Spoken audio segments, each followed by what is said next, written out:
Hello, welcome back to our study of Peninei Halacha, the teachings of Rebbe Eliezer Melamed Shlita. We continue with our conversation about eating meat and drinking wine during the 9 days. The next chapter we deal with what do we do on Shabbos during the 9 days and festivals or meals that are celebratory for a good reason, what we call a Seudat Mitzvah. B'Shabbos Chazon, ochlin basar v'shosim yamim kekol Shabbosos hashana. On the Shabbos during the 9 days, this year it happens to be that we have two of them, but Shabbos Chazon typically is the one. It's the one before Tisha B'Av, which is in the 9 days.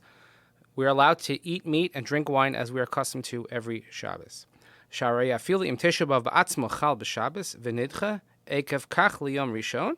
For as it falls this year, that even if Tisha B'Av falls on Shabbos and then the fast is observed the next day on Sunday, ochlin b'osa Shabbos basar v'shos and yayin umalan ala shulchan afrila kasuda shlomo b'sha'ato she'ein avelos b'Shabbos. Principle is that there's no outward mourning practices observed on Shabbos. So even again as it falls this year, when Shabbos is actually Tisha B'Av, but of course we will eat, we will have a proper meal, and we could put out a lavish meal because it's Shabbos and there's no mourning. And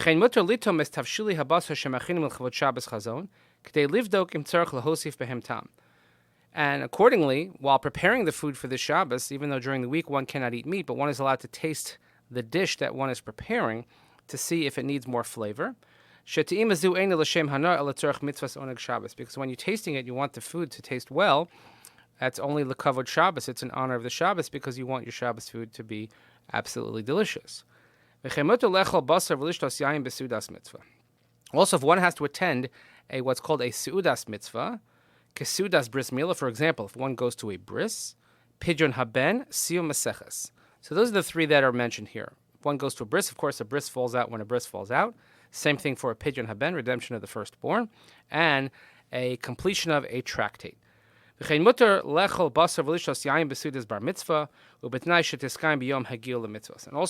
if it's a bar mitzvah that falls, bo bayom, if the seuda, the day that the boy becomes 13 years old in one day, and that's the day that he becomes bar mitzvah is being observed with a seuda, one is allowed to have meat and drink wine. But it's not so clear-cut, and let's see what that means. We have a difference of customs with the following question. So let's say we're having a bris, or we're having what we call a Siyum. How many people can I invite to this Seuda? Yesh omrim, shebekol tishas hayomim tzarech letzamtzem ulhazmin rak es baalei hasimcha uvenosef lehem minyan anashim.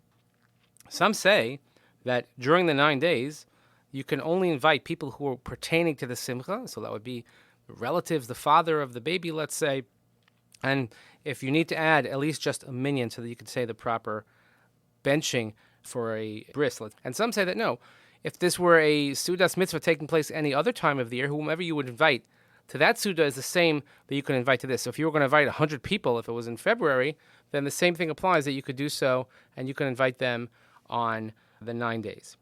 V'ledas haramah, b'tishas hayomim ad Shabbos chazon, yazminos kol mi shehayu mazminim b'zman acher. The Ramah says that during the 9 days up until Shabbos Chazon, you can invite whomever you invite the rest of the year. Ubashavua shechabo Tisha B'Av yazminu benosef labalei simcha rak minyan mitzimtzum. So he has a hybrid of the two opinions. And the week in which Tisha B'Av falls until Tisha B'Av, so in other words, from Shabbos Chazon until Tisha B'Av, then you would invite only those who pertain to the simcha and enough to make a minyan. And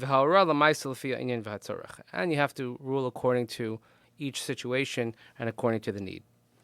Od kasvu acharonim she'ein l'taknan ba'ofem yuchad siyumim mesechtos b'tishas yamim kedei l'hatir al yadam achilas basar shetzias yayin. And many take this approach that one should not specifically organize a siyum just so you can eat meat during the 9 days. Shem osm came mevatlim kavanas avelas achorban, because by doing so, you actually are nullifying the mourning that's supposed to take place over the destruction of the Beis Hamikdash. Elarak misha hizdamalo kafi sidro l'sayim mesechas petishas yama, but rather one who happens to have a siyum that falls during the 9 days. V'tamen hu raga lasos suda kasiyum hazeh, and whenever he finishes a mesechta, he makes a siyum like this. Yaroch suda siyum gam petishas hayamim. Then he should make a Siyum during the 9 days, but only if this is his normal practice. But one shouldn't save a Siyum, so to speak. And he quotes in the notes different opinions as well, and many people are makil, many people are lenient in this matter, and that we will have scheduled Siyum, particularly, let's say, in summer camp, things like that. I know many restaurants will employ this they don't want to lose their entire business of Fleishik restaurant. So there are different opinions in Yesh al Mi Lismoch. Gam mi sheragal kol hashana levarach b'echas hamazon al kos yayin, b'tisha sayamim varach below kos yayin. If someone who normally, even on a weekday, makes birchas hamazon, someone benches with a cup of wine, should not use wine during the 9 days. Yesh nogen la'aroch seudat b'layla shlefnei bris hamila, aval ein zu seudas mitzvah, v'lechein asar lechel b'basar v'lishtos yayin. Some have the custom that before a bris, that they would have a special seuda, and if this is not considered a Seudat Mitzvah, it's not considered a mitzvah pertaining. The mitzvah of the Seuda on a bris is after the bris takes place, but the night before is not considered a mitzvah. Therefore, one should not eat meat nor drink wine. Again, we have varying customs here, but certainly we hold very strongly this custom of not eating meat or drinking wine during the 9 days, and we also certainly are more on the lenient side when it comes to siyumim, and people definitely make a siyum on the 9 days, whether they come to it or not. Some people will save it. They will do that, again, for perhaps a greater need. The meat eating that we have in our society is probably different than it was in past years. And so you have, again, all these factors that one has to take into account. So it's worthwhile reading if you have the Sefer to read note 11.